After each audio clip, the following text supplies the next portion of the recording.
Gue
mesti ngomong 2020, Java Jazz itu adalah festival besar terakhir yang dilaksanakan. Setelah selesai, besokannya pengumuman kasus nomor 1, kasus nomor 2, habis itu kita pandemi, lockdown sampai tahun ini.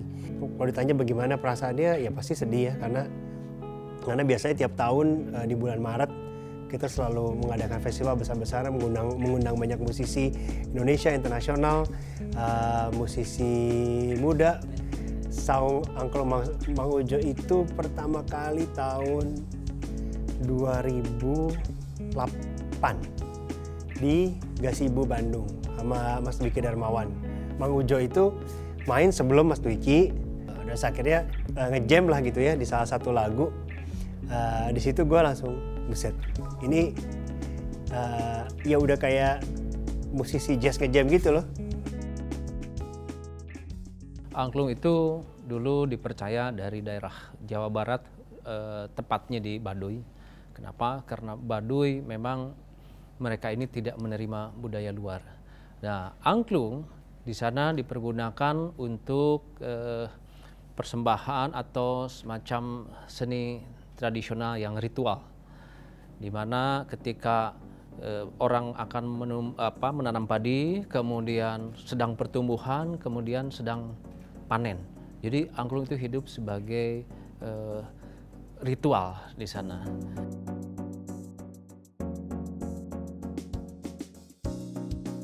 Tetapi kemudian di dalam perkembangannya, angklung terlihat oleh guru musik namanya Pak Daeng Sutikna, dan beliau punya ide angklung tradisional ini dirubah, dimodifikasi menjadi bisa nada dasarnya seperti piano.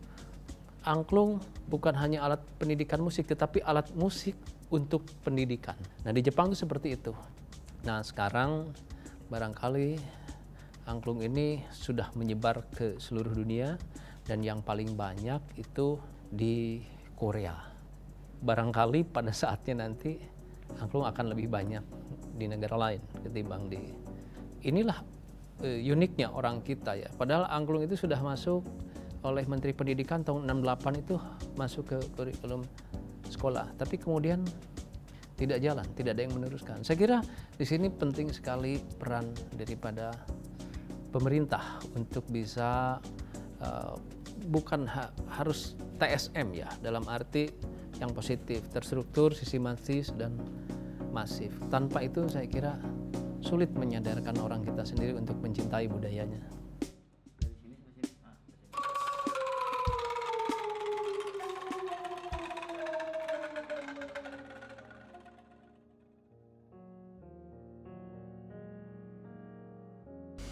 Oke, jadi kalau proses kreatif di potret itu biasanya kalau misalnya ada ide, kayak misalnya kita mau bikin album gitu misalnya ya, biasanya lagu itu pertama kali dari Mbak Meli pasti. Terus biasanya kalau kayak album atau rekaman gitu, kita bikin prosesnya berawal dari Aksan pasti bikin beat drumnya gitu. Kemudian nanti Mas Santo, setelah itu nanti kalau misalnya musik dan aransemennya udah jadi gitu, kita semua udah ngisi, baru nanti Mbak Meli kasih liriknya biasanya di lagu-lagunya itu.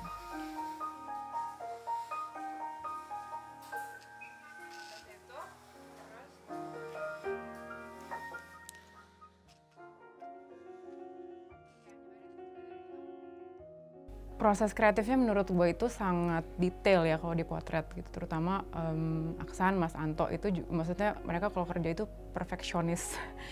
Yang paling gue notice banget tuh sebenarnya bagian-bagian interlude lagu gitu. Jadi kalau misalnya lagu kan biasanya ada intro, verse, ref. Nah biasanya di bagian musiknya itu, kalau di lagu-lagunya potret itu kayak ciri khasnya itu adalah nggak ketebak. Jadi di album ini, album yang lain, terus biasanya kalau ada komposisi lagu tuh kan suka punya pattern yang kayak ketebak ataupun yang tipikal gitu. Nah kalau potret tuh enggak, jadi kayak kita nggak tahu nih lagu ini bakalan kemana gitu progresi di interlude-nya. Menurut gue itu sangat menarik dan sangat membuka ruang kreativitas untuk bikin sesuatu sih.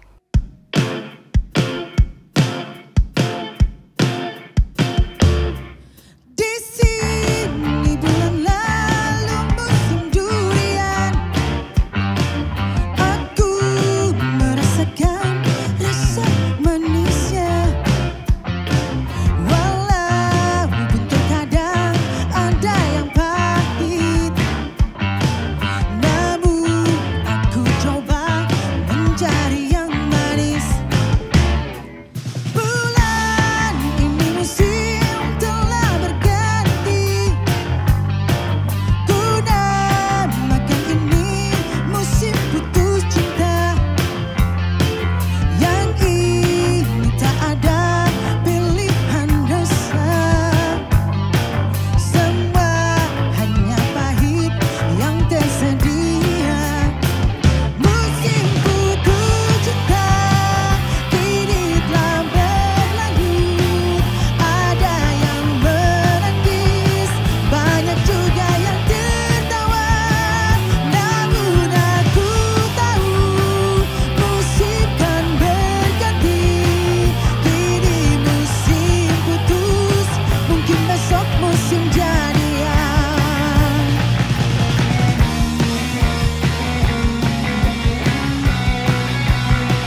kembali lagi bersama Potret Kita, tentunya bersama kita Potret ya.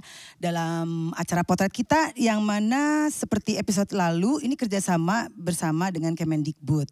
Kita sebagai seniman yang terdampak COVID-19 ingin menginspirasi kalian semua dan tentunya seperti episode yang lalu, kali ini juga kita akan kedatangan bintang tamu yang akan berbagi cerita tentang keluh kesah bagaimana dampak yang terjadi akibat COVID-19 ini. Nanti akan ada komunitas dari salah satu musik tradisional. Tunggu aja nanti dan sekarang kita akan membawakan lagu yang kedua judulnya Tak Mudah.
Sobat Budaya, dalam episode 2 ini kita mempunyai tema berjudul Menjaga Kelangsungan Komunitas.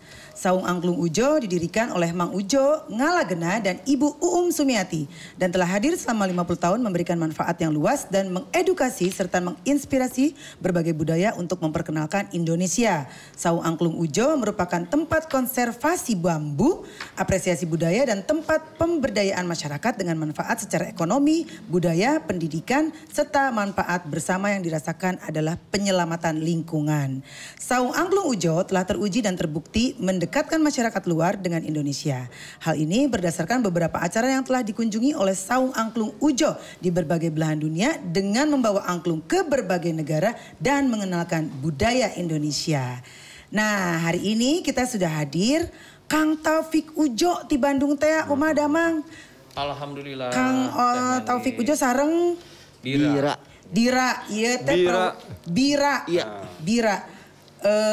Perwakilan dari Saung Angklung Ujo. Kumaha damang? Alhamdulillah, sararehat.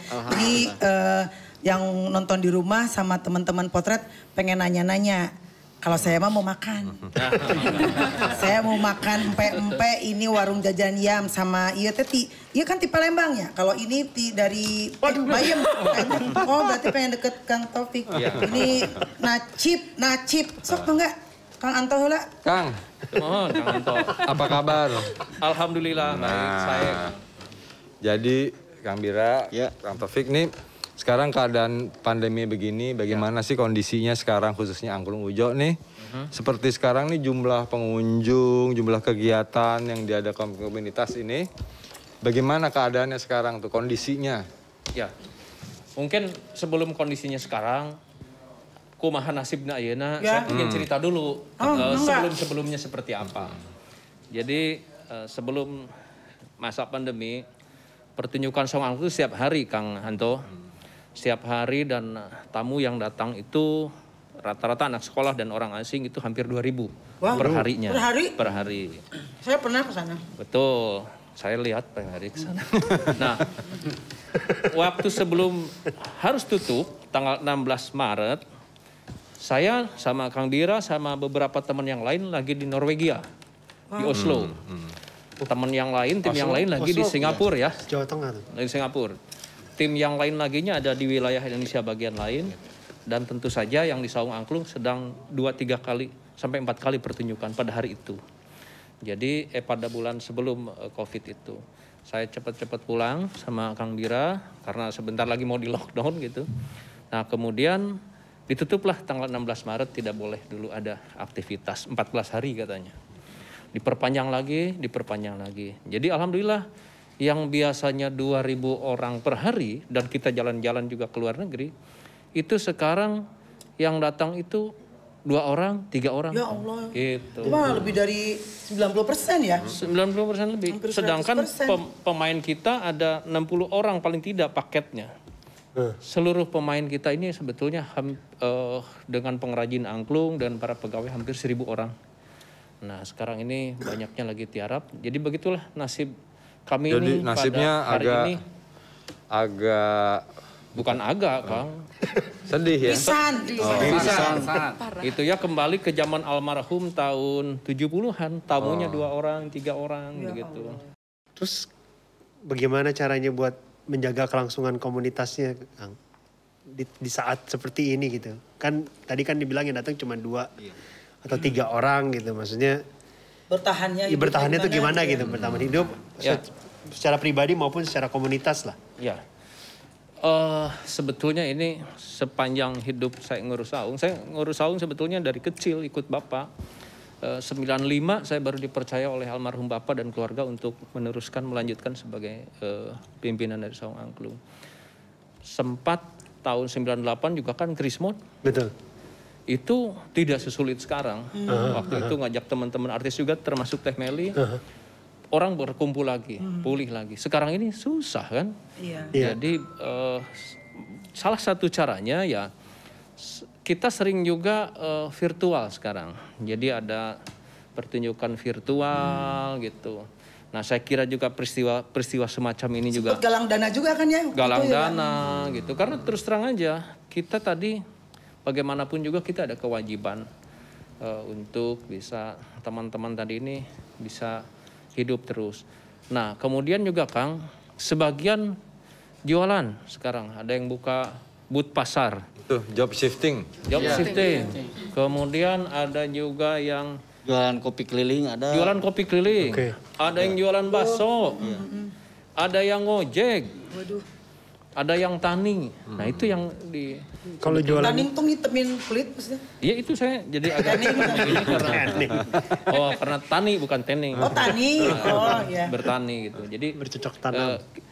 kira-kira itu yang kita coba usahakan adalah bagaimana kita aktivitas di virtual begitu. Kemudian juga alhamdulillah sekarang ada sih beberapa keluar-keluar. Udah mulai ya? Udah mulai. Pelan-pelan balik lagi gitu ya? Per hari ini kan ada yang di Gorontalo ya. Gorontalo ada.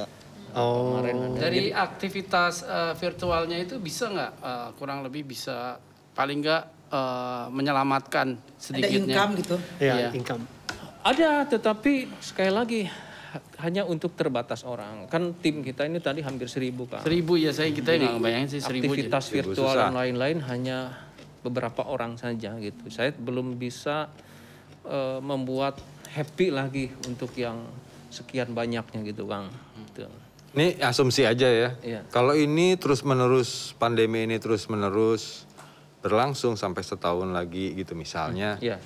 Menurut Kang Kang Taufik apa Kang Bira, berbahaya nggak sih untuk kelangsungan itu tadi sehubungan dengan itu? Sangat. Iya. Saya kira sangat berbahaya. Sangat berbahaya. Artinya begini. Banyak yang alih profesi ya. Betul ya. Jadi pandemi ini yang tadi kan ada yang jadi tukang ojek, ada yang sudah berhasil di online dan lain-lain. Yang berhasil di online saya kira akan tidak kembali lagi juga. Iya, ya. Dia Iya, nggak akan benar-benar. jadi seniman lagi barangkali karena di sana lebih enak. Terus kemudian tentu saja ekosistem yang keganggu teh. Betul, Seperti misalkan saya dapat WA hampir setiap hari dari petani bambu yang biasa nyuplai untuk angklung. Nah, kalau kita nggak beli terus karena nggak ada kita jualan angklungnya, maka dia kebun bambunya akan beralih fungsi. Nanti akan jadi perumahan atau apa ya, otomatis bahan untuk angklungnya sudah tidak ada. Yang jelas pengrajin pun di kita yang sudah 200-an lebih juga sudah berhenti. Mereka alih profesi juga, jadi kuli bangunan dan lain-lain. Jadi artinya bukan profesi kuli bangunan atau ojek online itu jelek, bukan ya. Tapi yang Tidak. dikhawatirkan adalah pindah profesinya itu. Pindah profesinya, artinya ya seniman-senimannya jadi iya, berkurang. betul, betul. Karena Otomatis kalau tadi ini ya, bambunya nggak ada ya nggak ada juga Bener, seniman karena- pembuat Iya. angklungnya. supply chain-nya kena juga kan ya, dari Iya. dari yang yang bikin alat sampai yang mengguna alat sampai yang kita sebagai penikmat. Iya. Penikmatnya juga nggak ada gitu. Jadi satu lingkaran nih yang kena sebetulnya. Habis semua. Iya. Gitu. Iya. Satu ekosistem yang berkaitan dengan angklung yang juga menyebar ke yang lain-lainnya gitu. Gini Dari Sau Ujo sendiri ada rencana apa yang ke depan gitu untuk membangun alat musik, maksudnya angklungnya itu sendiri gitu dengan adanya masalah Ya, yang sekarang jadi ini. Teh Mary gini, ini apa namanya? Kita membuat beberapa inovasi baru yang tadi kaitannya dengan virtual. Jadi bukan hanya tour, tetapi kemudian juga kita bikin e-book, gitu ya. Oke. Kemudian, Itu naon? tahun bir atau bir e-book. buku Itu e-book buku virtual. Oh iya, jadi maksudnya electronic book Elektronik. menikmatinya gimana? Ya. pakai PDF gitu biasanya. buat belajar, buat belajarnya ya. Ya, jadi belajarnya melalui apa namanya internet begitu. Kemudian juga nanti ada edukasi budaya, bukan cuma angklung untuk anak PAUD dan SD. Kemudian bikin lagi untuk anak SMP dan SMA, kemudian untuk perguruan tinggi. Jadi kita bikin yang seperti itu supaya orang tetap mengenal angklung dan angklungnya tetap hidup. Kemudian juga kita akan mengadakan semacam konser dan melibatkan juga banyak orang di virtual. Maksudnya konser jarak jauh kita lakukan juga, interaktif jarak jauh. Itu yang sedang kami rancang begitu. Oh saya lupa nih, Bira ini tadi saya mundur sedikit. Ya. Bira ini terlibat di saung angklung dari sejak umur berapa, Kang Bira? Dari umur 6 tahun. Aduh. Umur 6 tahun. Sekarang baru 7 tahun ya? Sekarang 34 tahun. 34. Oh, kelihatan kayak 33. Iya. 6 tahun itu sudah besar masuk ke saung angklung karena ada ada yang banyak lebih kecil? yang ada 2 tahun, Iya, ada 3 yang 2 tahun. tahun, 3 tahun. Oh. Dan sampai sekarang terlibat. Ya, seperti si kakak tuh sekarang sudah 25 tahun, dia kuliah. Dari kecil. Beasiswanya dapat rekomendasi dari saung dan dia orang tuanya bahkan juga terlibat di saung. Jadi gini teh, regenerasi. Iya, Dulu benar, neneknya, ibunya, anaknya gitu. Nah sekarang ini kalau ada kejadian ini Bisa berhenti kan? berhenti Itu yang maksud saya tadi, saya tanya itu. Berbahaya nggak buat kelangsungan? oh ya. Kayaknya kalau dilihat dari segi berbahaya tuh pasti berbahaya. Tapi juga untuk angklungnya itu sendiri juga berarti nggak ada produksinya kan gitu. Nggak ada. Nggak ada. Produksinya juga berarti menghambat perkembangan dari alat musik itunya sendiri gitu Iya. kan pastinya kan. Karena generasinya udah nggak ada lagi. Mungkin kalau ada generasi baru kan mungkin ada lagi yang beli juga. beli dan ada penemuan-penemuan baru itu segala macam. Tadi Kang itu. Kang Taufik punya istilah namanya apa tadi tuh? Kita bicara. Kita konsepnya begini, keep the old one, create the new one. Bahasa Garutnya gitulah. Asik. Jadi Itu benar. Create a new one. Iya, Jadi iya. Itu benar. di old one-nya yang tradisi yang penuh nilai-nilainya kita pertahankan. Betul. Tetapi juga kita harus punya kreasi bagaimana ramenya pasar atau bagaimana juga kita menciptakan pasar gitu. Bahasa Jermannya ngigelan zaman sama ngigelkeun zaman lah gitu. Ngigelkeun tuh Oh joget. Ngigelkeun. dancing. Ngigelkeun gitu ya. Bahasa Jerman. dancing. Relevan lah Saya yang lihat penting ya. ini udah cukup. Saya belum pernah lihat sih angklungnya karena saya nggak bergaul sih, maaf ya. Tapi cuma saya amazed gitu bahwa ini ya udah kayak menjadi sebuah alat musik seperti kayak grand. Ini kan grand angklung. Ya kayak grand marimba gitu kan. Sebenarnya ini udah range-nya tinggi ya. Aku tahunya angklung yang kleng yang gitu ya. Iya, itu dia. Jadi bahwa ini akhirnya bisa dimainin satu orang dengan sangat mudah. Gitu saya pikir, wah, ini jadi alat musik itu kan dari alat musik yang konsepnya pemikirannya tradisi menjadi alat musik yang sangat universal. Ya. Dan saya rasa ini langkah-langkah kayak begini untuk membuat angklung untuk sangat bisa jadi alat musik yang universal itu kayaknya oke banget sih gitu menurut saya. Terus saya cuma mau tanya bagaimana kondisi angklung angklung itu kan alat musik yang sebenarnya gimana durability-nya untuk kalau misalnya dipasarin di luar negeri gitu karena mengingat cuaca yang sangat jahat banget kan terhadap instrumen apa aja saya tahu sih piano, gitar semuanya gitu. Untuk bisa sampai ke menjadi sebuah alat musik yang universal gitu untuk bisa durability-nya tinggi tahan cuaca itu ada bagaimana mengakali itu supaya bisa? Ya, sebetulnya ada treatment. Ya, treatmentnya benar. Ini agak teknis. Ini sekali ya. Jadi bambu yang bagus untuk angklung itu harus bambu yang berumur lebih dari 2 tahun, kurang dari 4 tahun. Tumbuh di dataran tinggi, banyak mengandung kapur, penebangan harus musim kemarau, dipotongnya harus 3 buku di atas tanah. Setelah dipotong tidak boleh langsung diambil, dibiarkan berdiri. Riwohnya. Iya, sampai daun-daunnya rontok sendiri. Kemudian dipotong sesuai kebutuhan, kemudian direndam di air berlumpur, di angin-angin. Yang paling benar itu hampir 1 tahun di proses seperti itu. Itu yang tradisional. Tetapi dengan yang teknologi sekarang ada semacam pengobatannya, ada dipakem dan lain-lain. Nah, tapi itulah. Barangkali dengan begitu si bambunya akan lebih tahan cuaca, tahan suaranya bagus. Nah pengalaman kita dengan Bira ini kemana-mana sampai ke ujung Sahara ya, ke gurun Sahara, ke Rusia, kemana-mana itu alhamdulillah. Kita memang perlu. Kalau dengan proses yang tadi itu dia bisa bertahan gitu. Bisa lebih bertahan. Memang ada Tuningannya perubahan stabil gitu. Cuman itu prosesnya memang luar biasa. Jadi berapa lama angklung itu bisa bertahan gitu kalau misalnya di keep di rumah? Saya tahu setiap instrumen Kalau nggak dipakai, didiemin itu pasti rusak. Apa aja. Itu apa aja. Cuman kira-kira dengan perawatan tuh berapa lama dia bisa benar-benar bisa bertahan dengan Ada angklung puhun yang sudah ratusan tahun. Wow. Oke, berarti bisa ya. Bisa, tapi memang harus dipergunakan, harus dipakai, harus dimainkan. Ya. Gitu, Kang. Itu nyimpennya di mana? Apa maksudnya tempatnya khusus atau mesti sama seperti obat, jadi di cuaca yang cuaca ruangan ya? Ruangan yang kering. Yang kering ya? Ini ya di luar itu angklung tuh sudah diakui sebagai milik Indonesia di UNESCO. Betul. Saya cerita sedikit ya, Kang. Ini cukup menarik.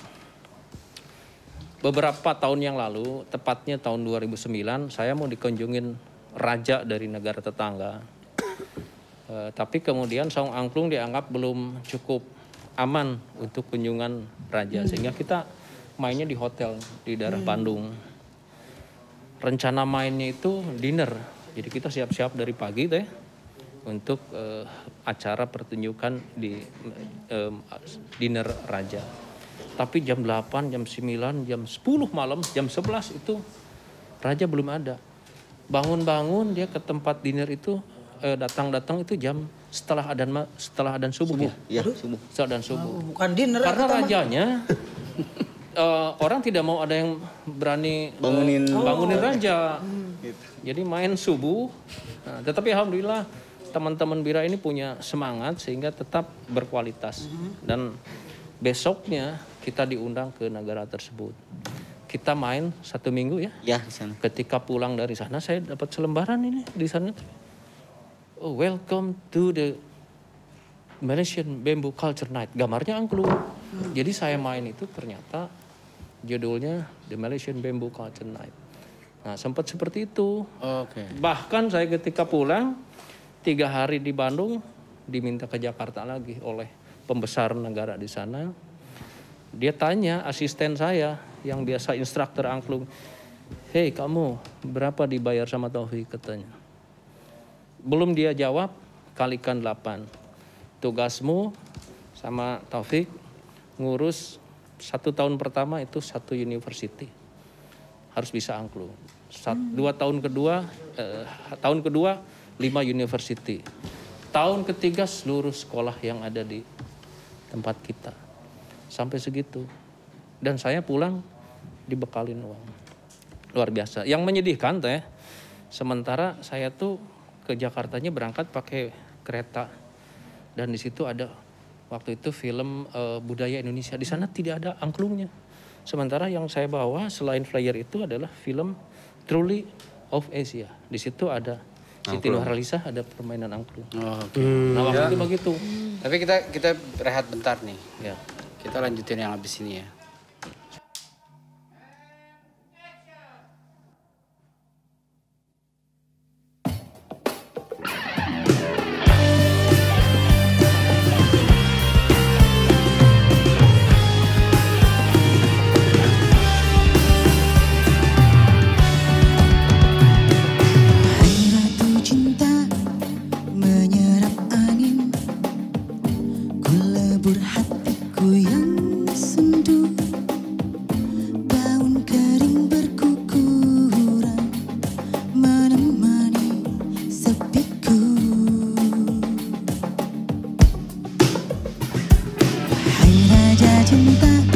Membakar benakku, akankah sendu itu hilang?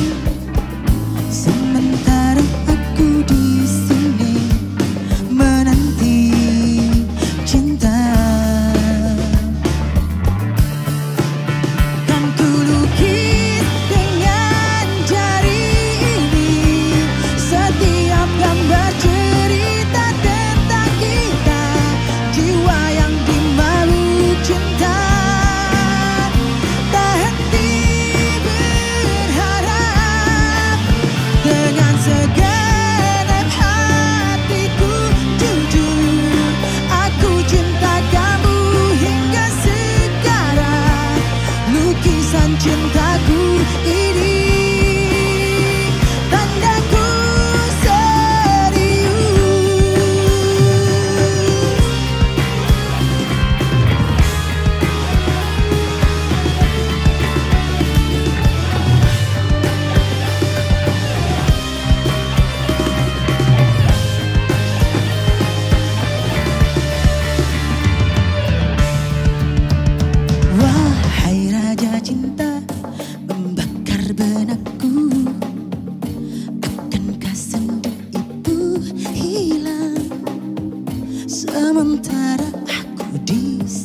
Kang, ya kita terusin lagi obrolan tadi itu soal UNESCO tadi itu. Bagaimana jadinya?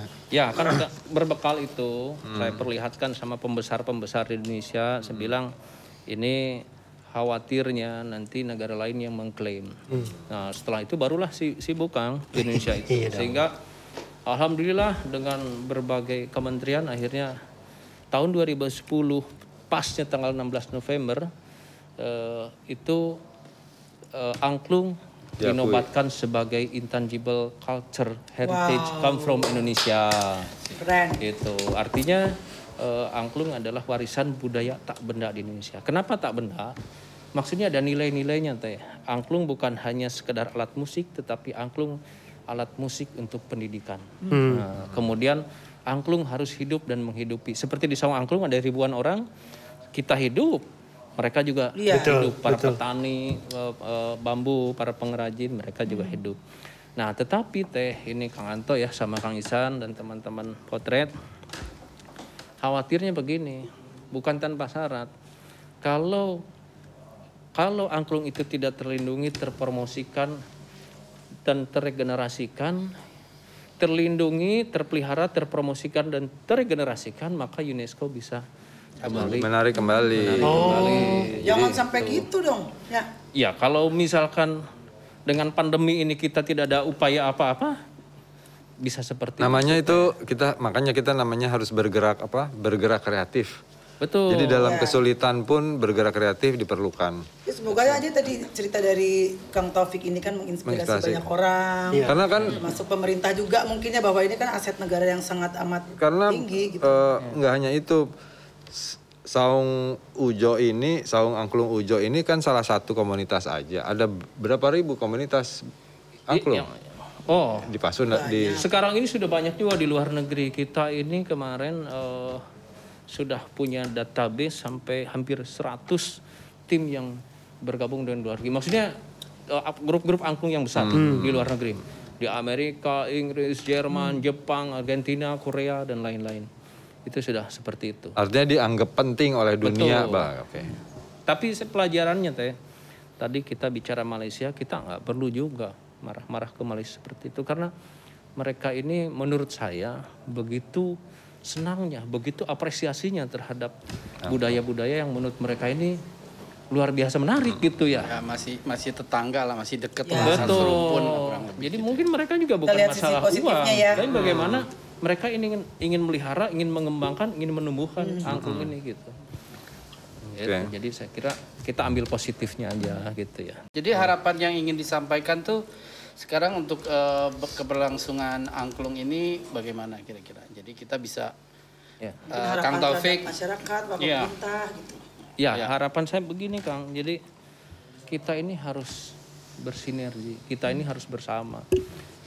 Dalam kondisi ini apalagi kita nggak bisa sendiri-sendiri. Program-program semacam ini saya kira sangat-sangat penting, baik talk show-nya, obrolnya maupun berkolaborasinya gitu. Ada peran pemerintah, ada peran swasta sebenarnya. Ini salah satu peran pemerintah juga sih sebenarnya. Jadi ada peran para seniman, jadi ada banker barangkali gitu ya.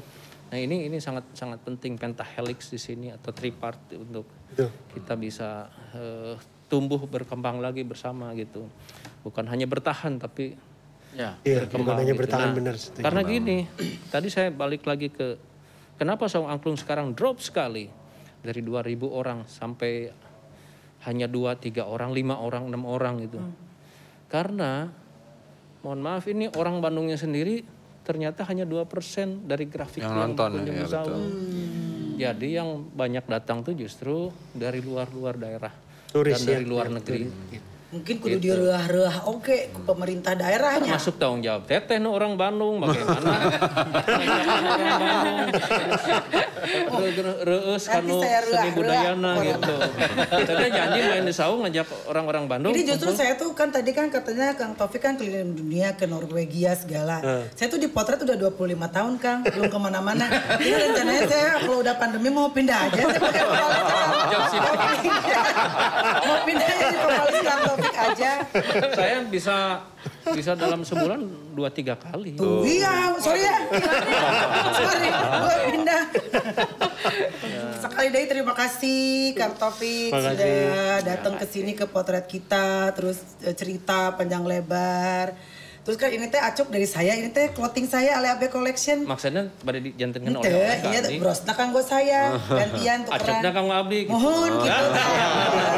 Kolaborasi seperti itu. Iya, acuknya kanggo Taufik, brosna kanggo saya. Tapi kalau udah datang ke sini harus nyanyi sama potret, harus kolaborasi. Siap teh. Iya, sok yang lain siap-siap. Oke. Saya makan. Tapi abdi anu hilap Kang, ada yang lupa. Apa itu? Seluruh presiden Indonesia sudah pernah memainkan angklung, terkecuali Presiden Gus Dur pada waktu itu. Yang lain sudah bukan cuma menikmati nonton, tapi sudah pernah memain angklung. Itu yang di Indonesia.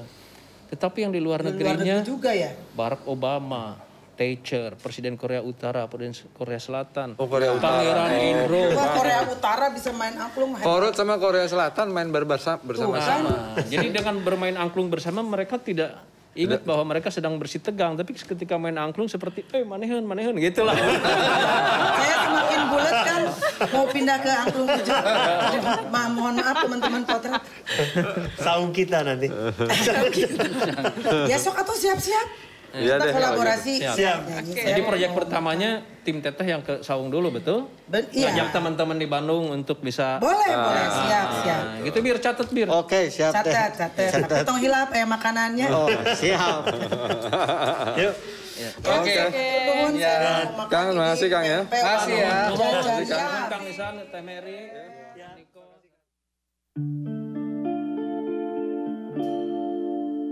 Mungkin aku bisa bercinta dengan kamu, kendati kata-katamu selalu menusuk jantung, melukaiku. Mungkin ku mau memaafkanmu kembali demi cinta yang ada di hatiku, meloloskanmu dari kata pisah. Mungkin sang fajar dan sayap-sayap burung patah menyaksikan kita berseteru, selalu tak pernah damai. Mungkin cintaku terlalu kuat dan menutupi jiwa yang dendam akan kerasmu, sehingga kita bersama.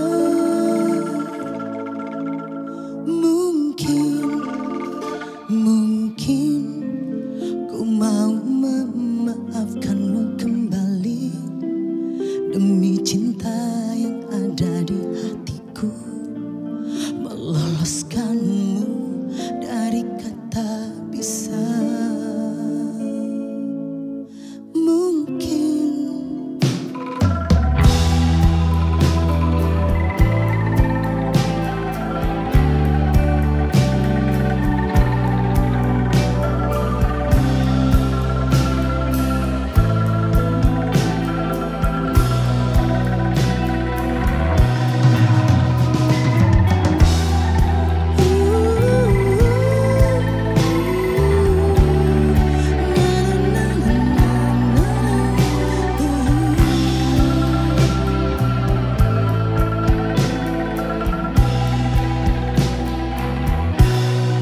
Mungkin ku mau memaafkanmu kembali demi cinta yang ada di hatiku, meloloskanmu dari kata pisah.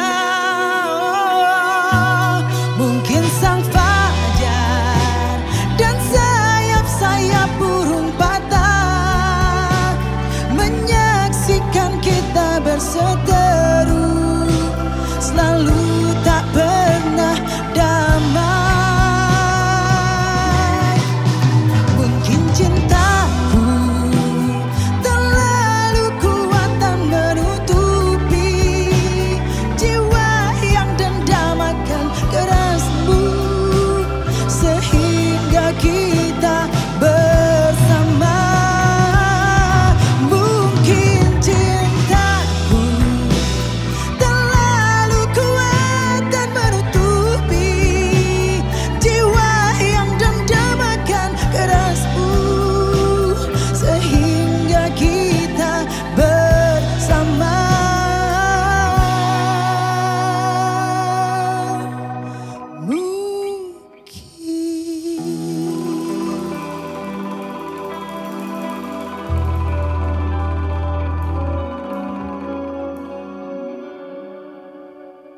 kasih buat semua yang sudah menyaksikan acara potret kita. Ini hasil kerjasama dengan Kemendikbud.